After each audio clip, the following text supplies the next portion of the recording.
Welcome to Fieldsports Britain. Coming up, I'm at this trade fair here, the Tackle and Gun Show, looking at fishing tackle. Sporting rifle expert Tim Pilbeam is looking at 3 Christmas packages, rifles for under 900 quid. First, Andy Crow has been shot at by poachers. We investigate. Like thousands of law-abiding shooters all over the country, Andy Crow enjoys an evening out foxing and rabbiting. In 99% of cases, the evening will pass without incident, but now and again you can come across poachers. Me and a friend were out shooting. We was out lamping, and as we was going round, he's got a few pheasants. He's got a little, well, it's just a small little family pheasant shoot really, and I just help him out shooting the foxes. And it was about 10, well no, it was about 9:45, 10 to 10, something like that. We just happened to be trundling round. We went down across one field, and as we was coming back up, I said to myself, I said, there's a vehicle just stopped over on the road there, and didn't know who it was, and I said, Christ, there's a torch shining up in the trees. Andy and his friend went to have a closer look and realised that someone was lamping the roosting pheasants, shooting them off the branches with a 2.2 rifle. Andy shone his lamp on the truck, hoping they'd move on. They didn't, and things got nasty. 2 of us were outside the motor, and my boy was in the back of the motor, and we were standing there, and he just walked up the bank, and he just, up with his rifle, cracked one round off, and then cracked another round off, and by the second round we was on our way. But and then they went down, they leant on a gate and let another round up across after us. So yeah, they definitely 100% they'll be shooting at us. Andy drove the truck away and took cover at the far end of the field as their exit was blocked. He switched off the lights and his friend called the police. We rung the police, rung 999, they put us straight through, and we was talking to the chap on the phone, and they had another shot at us. They leant on the gate and fired another shot at us. And this isn't a 2.2 air rifle, this is a 2.2 live. Because they had no idea where the poachers had gone, they stuck tight but had to wait an hour and 10 minutes before 2 unarmed police officers arrived. All it was unarmed police. We was gobsmacked. We was gobsmacked, and I said to the chap, I said, where's armed response? And he said, they're coming from Guildford. And he still isn't sure if armed response turned up. No one has called him. But even if they did, it was too late, and Andy feels that when there was such a clear threat to life, there should have been action. When we bloody needed it, they weren't there. And then I'll tell you, it's, well, I don't know, it's wound me up, but I ain't going to go into it because I know the old Bill have got a lot to do, so they got a lot of work on their plates, but it frightened me as much as anything. To think that these people go to these extremes, just over a £1 pheasant. That was too close to comfort when you've got 2.2 rounds whistling past your ear roll. A number of issues are raised by this incident. Why did it take the police so long to arrive at the scene, and then with unarmed officers? Would things have been different if Andy had been in a town? And on a more positive note, what should shooters do if they come across poachers? Well, this is what Surrey Police says in a statement. A man had called 999 after noticing some other men in the fields acting suspiciously. The man asked the men to leave when he claims one of them fired a single shot from a firearm into the ground before leaving the scene. The information relayed by Kent Police and the appropriate protocol for dealing with firearms incidents was followed. We were also told by Surrey Police that Andy's friend was visited by officers the next day, and he'd told them that he was happy with the way the incident had been managed. However, he can't have been that happy, because he tells us he's made a formal complaint against Surrey Police. As for Andy, he has some advice. Any keepers out there, I tell you, don't approach these old boys. No matter how hard you are. You ain't as hard as a bullet. Well, from Andy on the farm to David on the Fieldsports Channel News Stump.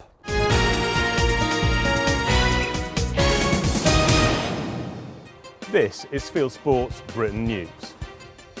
Shooting organisations have condemned the decision by WH Smith to ban under 14-year-olds from buying shooting magazines. The company says it's taken the decision in the erroneous belief that 14 is the legal age for obtaining a firearm. In the UK, there are many age limits in firearms legislation, and 14 is not one of them. BASC has asked WH Smith to withdraw the policy and is awaiting a response. An American stalker has shot a new world record moose. Bob Condon could fit inside the moose's antlers. The animal weighed more than 1,500 pounds and had an antler spread of 73 inches.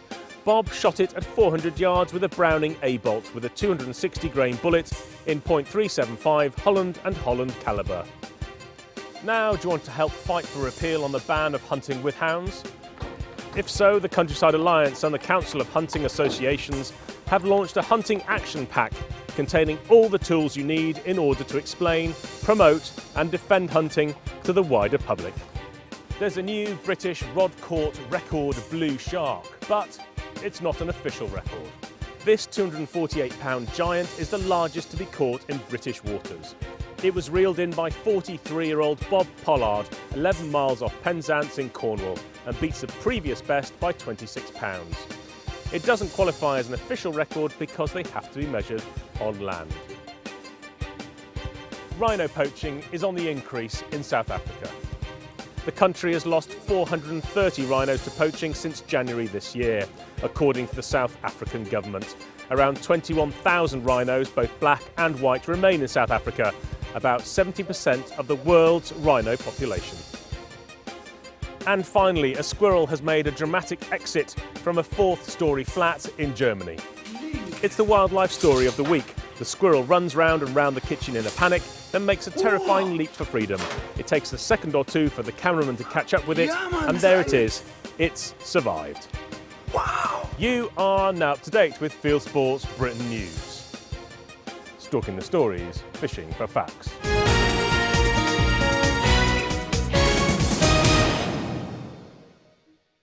Now, thinking of a rifle for Christmas? Well, Tim Pilbeam has a few packages for your loved ones to look at.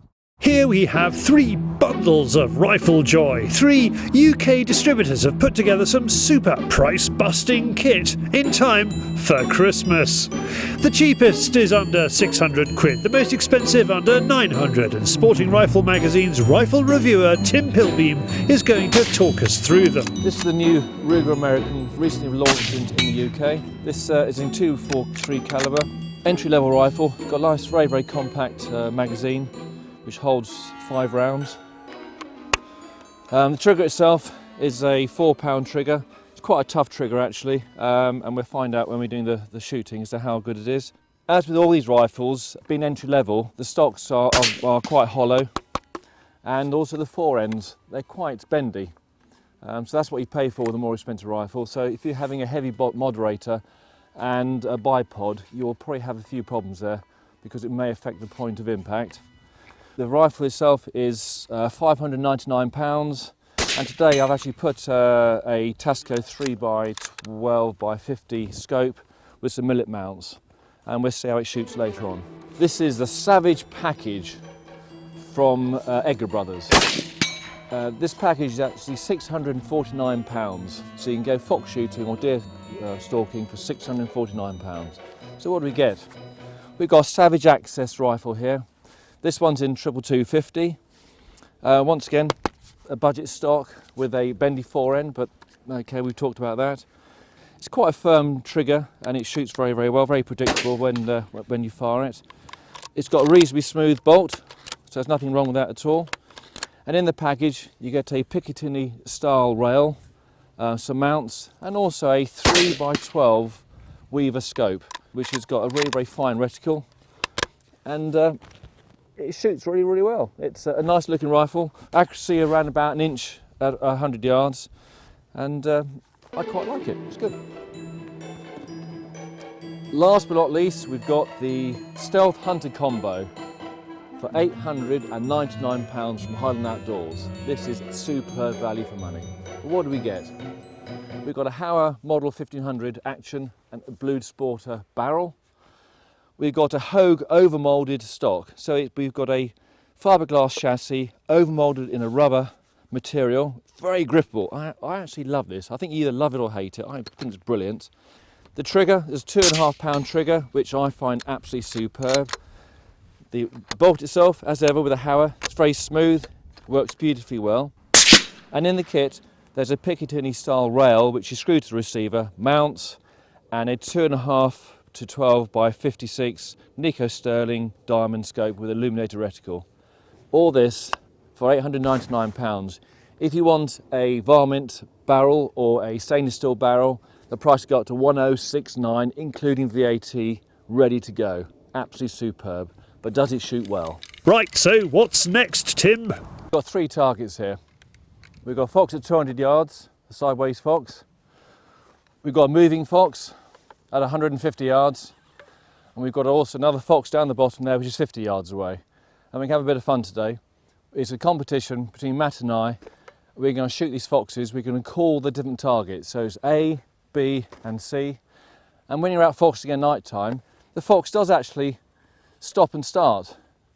And sometimes it completely disappears. And if you're lamping, then suddenly you find there's a fox 50 yards away, or another one appears 200 yards away. So this is very much what happens in the field at night time. So it's all about quick thinking, good lamping, if you've got a lamp, and it's actually decision making. And to make it more interesting, we've got 3 seconds to take the shot. So one person will be calling A, B or C, and you've got 3 seconds to reset your rifle and shoot it. Before we start, let's have a look at version 5 of the running target on Tim's range. This time it looks like he's cracked it. Got it running on a bit of rope now. I've stabilised the steering so it doesn't move at all. So all it does is go backwards and forwards. So hopefully we've got a chance of actually shooting this thing. Tim's shooting mate Matt starts things off with the Hauer on the bipod, and we get some pleasing results on all the targets. Okay, Matt. B.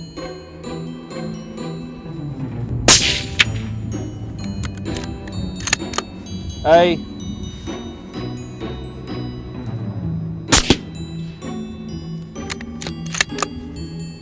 B.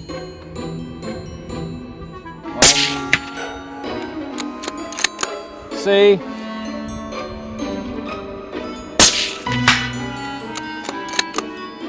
B. B's gone, go to A.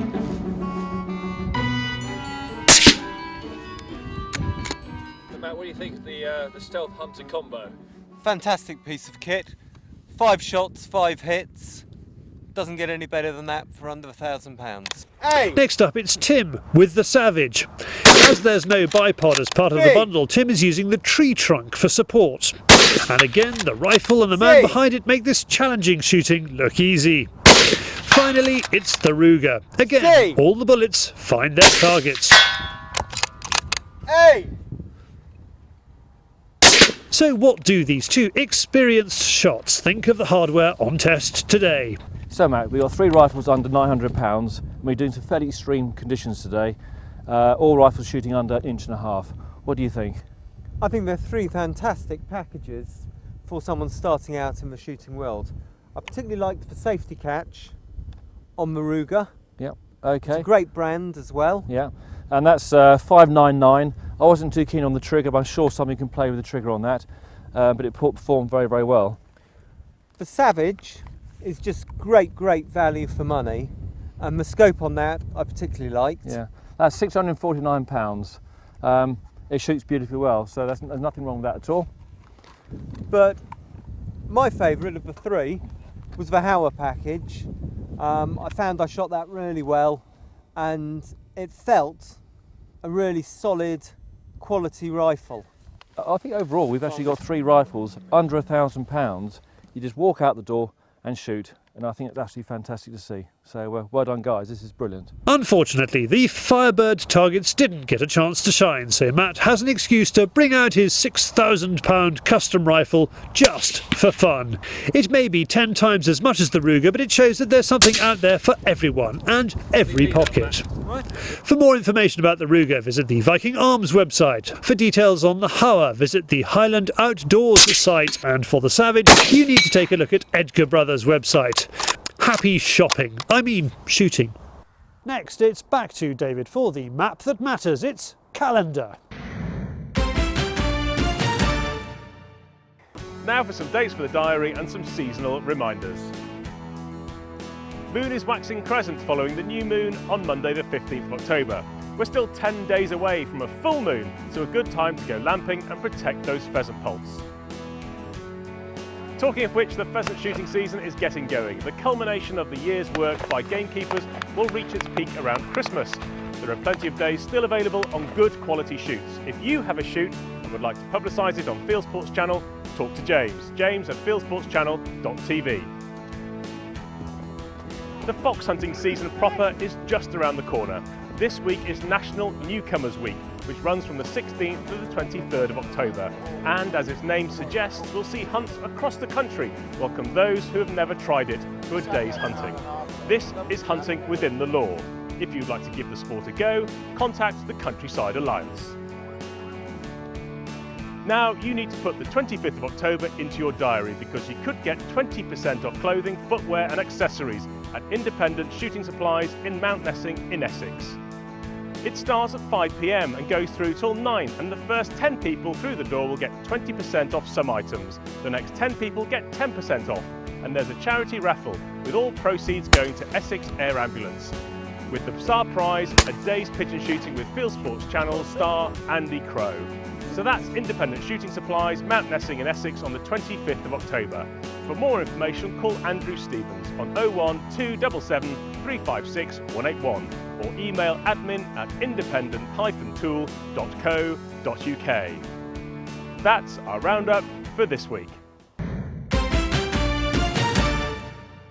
From what's on in the future to what was on last weekend, the Tackle and Gun trade show, I've been looking at fishing kit. Looking for innovation at the Tackle and Gun show? Well, forget the gun part. This year it was all about tackle. And you have to ask just how bad the recession and the outlook for British industry really is when there are stories to tell like this one from Northumberland. Pretty new, aren't you? When did you get going? We are, yeah. Well, we're new to market. We've been researching the technology now for 4 years behind the lines. Myself and the other founders, Alan and Ian, who've been with me right since the very beginning. We've been working in a small industrial unit in Alnwick, keeping ourselves away from the world, perfecting this, getting the product right, getting everything ready for market. We then went through an investment round last November where we raised money to go to market, set up a factory and employ people. As I alluded earlier on, we were having a quick chat before we started filming. You know, we've got 72 people in Alnwick at the moment that we employ who are making these rigs for us, and we're starting to ship them globally now. For more about Lynx, have a look at www.lynxfishing.com. Even the foreigners at the show are feeling good about the trade. Here's a German from an American company that sells all kind of fishing tackle brands, including Browning fishing rods, apparently the biggest selling poles in the UK. He has a new quantum reel to show off. And, these reels are the first in the industry who have an exoskeletal design, so we left out all the metal where it doesn't matter for the construction. So these reels are extremely strong. On our website you can even see that a pickup truck runs over it without damaging the reel and you still can turn it. So it's really strong but light at the same time, and the fishermen nowadays have space age material in their fishing rods which weigh nothing, so they don't want to have a clumsy reel on it. So a light bait cast is perfect, but it withstands the impacts of fishing and they can enjoy it for a long time. And the design of course needs to underline this technology a bit, so that you have a lot of metal there and modern look. At the risk of sounding like something out of a Quentin Tarantino film, you can see Frerk's reel on Zebco's website, www.zebcoeurope.biz. That's the carp and sea angling crew. Now, game fishing has gone punk. The salmon fly was a thing of beauty and tradition until the fly tyers at Filling Mill redesigned it during what must have been a wild weekend in Ibiza. You caught fish with these flies? Absolutely. We've tested many of these flies, in fact most of them, over the last 18 months or so, abroad and in the UK, and they fish very, very well. We've something for spring, summer, autumn, so we cover all the seasons, we cover all the depths that anglers can fish on, and we have flies that cover South America. We've got a pattern for basically everywhere. They are all on display at www.fillingmill.com. Tackle and Gun is not all about fishing. For one member of the tackle trade, it's about the fish. News reaches me that recently off Milford Haven in South Wales you saw a, well, what did you see? A shark, a big shark. I'm not sure what type of shark, but it was a big shark. I want to say great white shark. You can say what it was. You can tell me what it was then. Well, it was a huge, huge fish. We were blue shark fishing, catching fish up to 100 pound all day, seeing dolphins that were around 500-600 pound, and out of the chum slick, all of a sudden, out of nowhere, on the side of the boat that I and my fishing partner were fishing from, this huge fish came out of nowhere, up through the depths. Didn't actually look us in the eye, but came on shoulders. It tilted, and honestly, it was 3 times the size of the dolphins that we'd seen that day. So it must have been upwards of 1,000 kilos easily. There's lots of unbelievable kit at the Tackle and Gun Show, and if you don't believe Paul, get in touch with him to complain at his website, www.witchwood.co.uk. From the small world of a British trade show to the wide world, it's Hunting YouTube. This is Hunting YouTube, which aims to show the best hunting, shooting and fishing videos that YouTube has to offer. Mr. Smith 434 is 17 years old and from Ireland. Here he is pigeon shooting over Barley and County Meath. He finishes 2 days with 110 crows, 31 pigeons and 9 grey crows. Country Pursuits TV was at the Tackle and Gun Trade Show 2012. He had a look at some of the shooting kit on offer, including Night Sight, Brocock and the new Pulsar N750 Digisight. I prefer stars with better figures, but in the world of shooting TV, you pays your money and you takes your chalk ice. Ferreting by Combat MN 2005 has extra drama because part of the action takes place on a railway line. I hope it's not giving away too much to let you know that neither of them nor the dog gets run over by a train. Our favourite freelance cameraman Nicky Brown is fly fishing on the River Avon. His Wilderness TV channel, which appears on YouTube under the name TechSec Media, sees Nick Lawrence giving advice and tips on how to fish a famous chalk stream. At the other end of the fishy scale, Yuri Grisendi is pleased to have caught 2 catfish of more than 200 pounds in Kazakhstan's Ili Delta. The Italians dominate world interest in catfish on YouTube, so here is Yuri's translation. Luca Foroni combatti con un enorme selloro catturato a clonk sul delta del fiume Ili in Kazakhstan. There you go. Olé. Let's go abroad for some silly videos. This may be the silliest. Shooting from Water by Christy Kluginol shows a Romanian AK-47 made by Kugia Remac in 223 Remington with aftermarket folding stock by Mako, Tapco muzzle brake, handguard and pistol grip in a typical AK-47 shooting situation. If you are Arnold Schwarzenegger. Meanwhile, the German channel Jagd Stifty wins the prize for most pointless hunting videos. Like almost all of his film, this one shows minute after long minute of nothing happening at all, which is a true reflection of going shooting, but it doesn't make gripping TV. In this film called Gänsejagd, Goose Hunting, he reaches new heights by being in the right place at the right time, but pointing the camera in the wrong direction. Now for pure romance. New Forest Red Stag Hunt, short version by Shave Screen Shooting, is a trophy red stag stalking outing with shave screen safaris in England's New Forest, and it's gorgeous. You can click on any of these films to watch them. If you have a YouTube film you would like us to pop into the weekly top 8, send it in via YouTube or email me the link, charlie@fieldsportschannel.tv. Well, if you like shooting, you'll love The Shooting Show. It's Argyllshire deer stalking Pete, Byron and the team from Sporting Rifle magazine take to the hills in search of red stags. Assistant publisher Ruth is first behind the rifle with estate stalker Mark taking her in search of a takeable beast. As always, the deer don't make themselves easy to stalk into, and the rapidly closing weather adds a further challenge. Ruth, taking only her second ever stag, then gives us her thoughts on the rifle, the stalk and the end result. It's all in this week's Shooting Show. If you are watching this on YouTube, click on the link. We are back next week. If you are watching this on YouTube, don't hesitate to hit the subscribe button that's somewhere up in the sky above me, or go to our show page on YouTube, www.youtube.com/show/Fieldsports Britain, or our website, fieldsportschannel.tv, where you can click to like us on Facebook, follow us on Twitter, or scroll down to the bottom right-hand side of the page and pop your email address into our constant contact box, and we'll constantly email you about our weekly programme, which is out 7 PM Wednesdays. This has been Fieldsports Britain.